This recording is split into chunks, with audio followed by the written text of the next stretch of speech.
Hello दोस्तों, नमस्ते, प्रणाम। एक बेटी विवाह लेके आए हैं। आप लोगों को अच्छा लगे तो लाइक सब्सक्राइब कमेंट जरूर कीजिए। कमेंट बॉक्स में ज़रूर बताना। हमारे यूट्यूब चैनल पर आप लोगों का स्वागत है। ये जाएगा ललिता देवी को 333 यूट्यूब चैनल पे आप लोगों का स्वागत है। राधे राधे, जय श्री राम। आप लोगों में नमस्ते प्रणाम। फेसबुक पेज पर जाएगा, यूट्यूब पर फेसबुक पेज का है ललिता देवी को।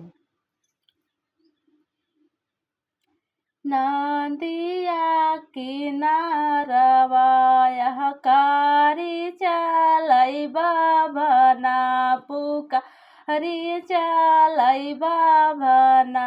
बेटी कमाई मांगै 60 सौ गहना 50 सौ कप आदरे के चोली मांगई बदरे के घरा मांग भर से धुर मांगई नयन भरी काजरा डेलरी भरा चूड़ी मांगई बरह जोड़ी बजना बरह जोड़ी जना धमाकै मोरे आंगना धमाकै मोरे आंगना।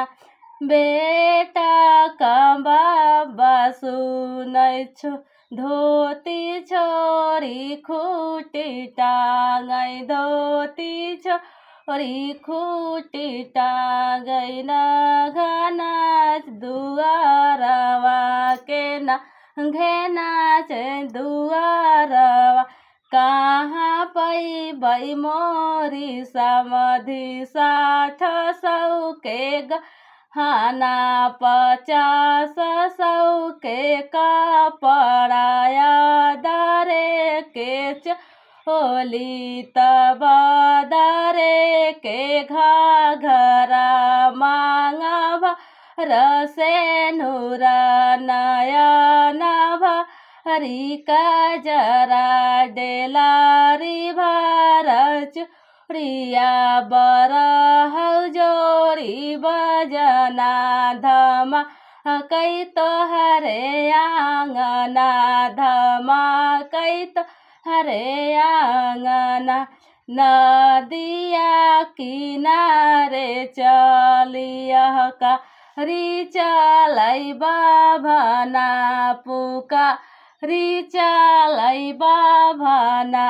बेटी के चाची मांगै 60 सौ गहना 50 सौ के गहना 50 सौ के कपड़ा दरे के चोली मांगै बदरे के घरा मांग भर से नूर मांगै नयन भरी काजरा डेलरी भर के चूड़ी मांगै बरह जोड़ी बजना धमाकै मोरी आंगना धमाकै मोरी आंगना।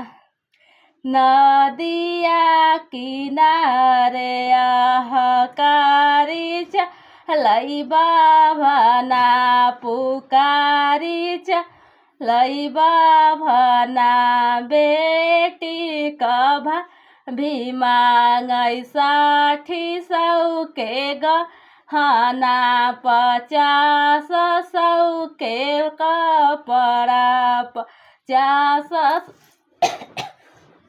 सौ के कपड़ा अदरे के चोली मांगै बदरे के घरा मांग भर से नूर मांगै नयन भरी काजरा डेलरी के चूड़ी मांगै बरह जोड़ी जना धमाकै मोरे आंगना कई मोरे आंगना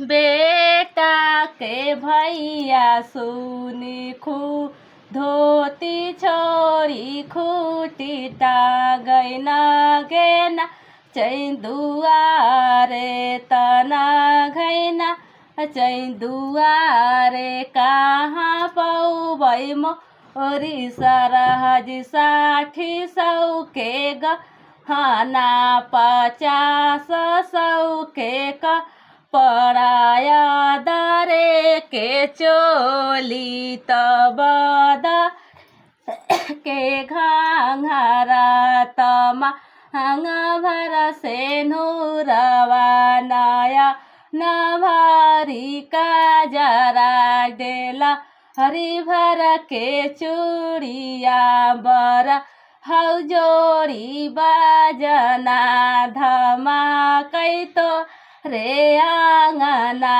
धमाकै तो हरे आंगना चली बरतिया दुआरवा के पहुँची दुआरवा के पहुँची पहिरै के बेटी पहिरिली हैया पुना पहिरिली हैया पुना देखा मोरी बहिनी दमाद लाए के तना दमाद लाए के तना।